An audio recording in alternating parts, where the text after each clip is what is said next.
आप देख रहे हैं एस्ट्रो सूत्रा। नमस्कार दोस्तों, नमस्कार। कैसे हैं आप? पहले तो हम आप सबका धन्यवाद करना चाहेंगे क्योंकि आपकी तरफ से रोज खूब ढेर सारे ईमेल आ रहे हैं और बहुत जल्दी ही हम आपके सारे प्रश्नों का जवाब लेकर हाजिर होंगे। तो अब हम अपना एपिसोड शुरू करते हैं। आज हम बात करेंगे निष्क्रमण संस्कार के बारे में। और सच बताऊं, बात करने से पहले दुविधा में भी हूं। जब जब इस संस्कार की बात आती है, मैं असमंजस वाली स्थिति में पड़ जाता हूं। कारण आज की जो जीवनचर्या है, लाइफ स्टाइल है, उसमें ये संस्कार बेचारा अपना अस्तित्व खो चुका है। कारण इस संस्कार को जिसके लिए बनाया गया था वो ये था कि बच्चे के जन्म के बाद घर से बाहर जब बच्चे को पहली बार लाते थे, सूर्य और चांद के रोशनी और किरणों का स्पर्श कराने के लिए, उसके परिवेश में ये संस्कार बनाया गया था। ऋषियों ने इसको भी आयुवर्धक कहा था। क्यों? बिना सनलाइट के, सूर्य प्रकाश के जीवन संभव नहीं है। जिस घर में रोशनी नहीं आती, वास्तु के अनुसार वहाँ पर देखिए, दोस्त तो मानते ही हैं, रहने वाले लोग अस्वस्थ रहते हैं। तो जीवन में स्वस्थ रहने के लिए सूर्य की रोशनी का शरीर पर पड़ना भी प्रथम आवश्यकता है। लेकिन उल्टा क्या है, विपरीत क्या है? जन्म घर में होता था, अंदर ही बच्चे का पालन पोषण होता था। 12वें दिन से लेकर 4 महीने की आयु के बीच में इसको घर से बाहर निकालने का संस्कार करना था। आज हो रहा उल्टा, जन्म ही घर के बाहर हो रहा है। जन्म अस्पताल में हो रहा है, दूसरे तीसरे दिन छुट्टी मिल जाएगी, मिल जाती है। फिर माँ बाप अपने बच्चे को किसी वाहन में, अपनी गाड़ी में रख करके घर ले आते हैं। तो उल्टा हो गया ना। घर के अंदर जन्म होता था तो बाहर निकालने का संस्कार करते थे।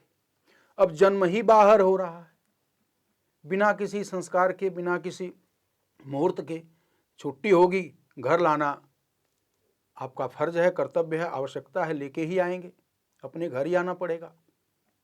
तो इस परिवेश में मैं दुविधा में पड़ जाता हूं कि क्या बताऊं, जन्म ही उल्टा हुआ। फिर भी मैं यही कहना चाहूँगा कि इस संस्कार को करना चाहिए। अभी कुछ लोग कर भी रहे हैं, लेकिन नामकरण के साथ ही कर रहे हैं। उस पर भी मैं सहमत हूं और मैं समझता हूं कि सभी लोग इस पर सहमत होंगे। कारण अब 4 महीने तक बच्चे को घर से न निकाला जाए, ऐसा संभव नहीं है भाई। बच्चे को बाल रोग विशेषज्ञ के पास भी ले जाना होता है।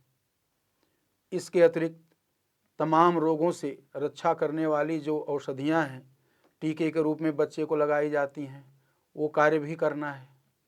तो समय समय पे बच्चे को घर से बाहर लेकर निकलना पड़ेगा, ये आवश्यक है। इसलिए आज के परिप्रेक्ष्य में निष्क्रमण संस्कार की वैधता नहीं रह गई है। अधिकाधिक लोग नामकरण के समय इसके नाम पर कुछ अतिरिक्त कर लेते हैं, वरना जहाँ तक मैं देखता हूँ, पूजा पाठ में हम लोग भी आते जाते हैं, कोई इस पर ध्यान भी नहीं देता आजकल।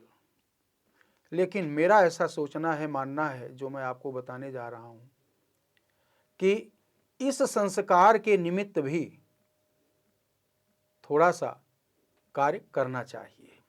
क्या? जो इसमें विधि बताई गई है वो ये है कि जन्म के 12वें दिन से लेकर 4 महीने की आयु पूरी होने तक बीच में कभी भी चांद, सूर्य और चंद्रमा की पूजा की जाए। बच्चे को दंडवत भगवान के विग्रह यानी मूर्ति के सम्मुख लिटाया जाए और भगवान का दर्शन कराया जाए। तो आप विचार करिए कि ठीक है, आप नामकरण कर दिए 12वें दिन और आपको बाहर आना जाना अनिवार्य है, आप आ भी रहे हैं, बच्चे को लेकर बाहर जा भी रहे हैं, ठीक है, उचित है, करते रहिए। लेकिन निष्क्रमण के निमित्त तीसरे चौथे महीने में बच्चा कुछ संकेत, बोली भाषा का संकेत समझने लगता है, तो मैं यही कहना चाहूँगा कि तीसरे या चौथे महीने में अपने घर में निष्क्रमण संस्कार के निमित्त छोटा सा पूजन करिए भगवान का, सूर्य चंद्र भगवान का पूजन करिए। बच्चे को दंडवत भगवान के विग्रह के सामने लिटा करके भगवान का दर्शन कराएं और इसके बाद कुछ समय के लिए ऋतुओं को देखते हुए कि किस समय भगवान भास्कर की किरण बच्चे के ऊपर पड़े तो स्वास्थ्यवर्धक हो। ऐसा नहीं कि गर्मी का समय हो और आपको पूजा पाठ करते ही 11 बज जाए और बच्चे को आप खुले बदन बाहर निकाल दें, ये भी ठीक नहीं है। तो ऋतुओं का ध्यान करते हुए बच्चे को इस संस्कार के निमित्त थोड़ा सा आप बाहर जरूर निकालें। अब अगर आप इसमें मुहूर्त की बात मेरे से पूछें तो क्रूरवार शनि और मंगल छोड़ करके, इसमें रविवार भी ग्राह्य है, मंगल शनि छोड़ करके आप किसी भी वार को ले सकते हैं। और वही बार बार अब तो आपको याद हो गया होगा, पिछले एपिसोड में मैंने बता भी दिया। रिक्ता तिथि, चतुर्थी, नवमी, चतुर्दशी, भद्रा, अमावस्या तिथियां हो गई, भद्राकरण हो गया। और अशुभ योग, वैधृति योग, व्यतिपात योग छोड़ करके आप किसी भी शुभ तिथि में इसको कर सकते हैं। नक्षत्रों की बात अगर पूछेंगे, श्रवण नक्षत्र हो गया, मृगशिरा, हस्त, अनुराधा, पुष्य, पुनर्वसु, अश्वनी, रेवती, धनिष्ठा, इन नक्षत्रों को निष्क्रमण संस्कार के लिए ग्राह्य माना गया है। एक बात और है इसमें, मैंने पहले बताया, अब तो हो गया सब उल्टा, लेकिन इसमें एक सिद्धांत ये भी समाहित है कि बच्चे का जन्म घर में हुआ, पहली बार बाहर निकालना है तो घर से बाहर की प्रथम यात्रा है। तो इसमें जो यात्रा के विचारणीय बिंदु होते हैं वह भी इसमें लिए जाते हैं। अब यात्रा में क्या क्या लिया जाता है, इसके लिए मैं अगले किसी एपिसोड में जब किसी मुहूर्त की चर्चा करूंगा तो यात्रा में क्या क्या देखना चाहिए उसकी चर्चा कर दूंगा, अभी तो यहाँ पर नहीं कर पाऊंगा। तो यात्रा से संबंधित विचारणीय बिंदु भी इसमें विचारणीय हैं कि यात्रा किस में करनी चाहिए, किस में नहीं करनी चाहिए, ये भी इसमें देखना चाहिए, तब बच्चे को घर के बाहर निष्क्रमण संस्कार के अंतर्गत लाना चाहिए। तो भले ही आज की जीवन शैली में यह संस्कार बहुत उपयोगी नहीं रह गया, क्योंकि जीवन का आरंभ ही इसकी जो प्रणाली है उससे विपरीत शुरू हो रही है, फिर भी इस संस्कार को निभाने के लिए आप लोग कोशिश करें। तीसरे चौथे महीने में जो मैंने बताया है वो पूजा करके और इस संस्कार को संपादित करें। निश्चित ही इसका भी बच्चे के ऊपर अच्छा शुभ प्रभाव पड़ेगा, इसमें कोई संदेह नहीं है।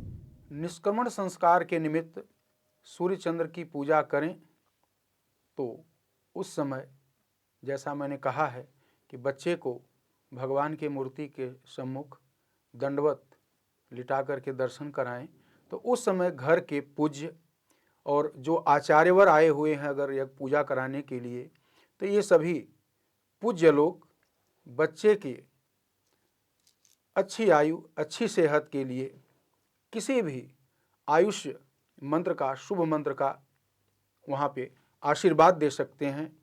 जो हमारे तरफ प्रचलित मंत्र है, मैं उसमें से एक मंत्र आप लोगों के सम्मुख रखता हूँ।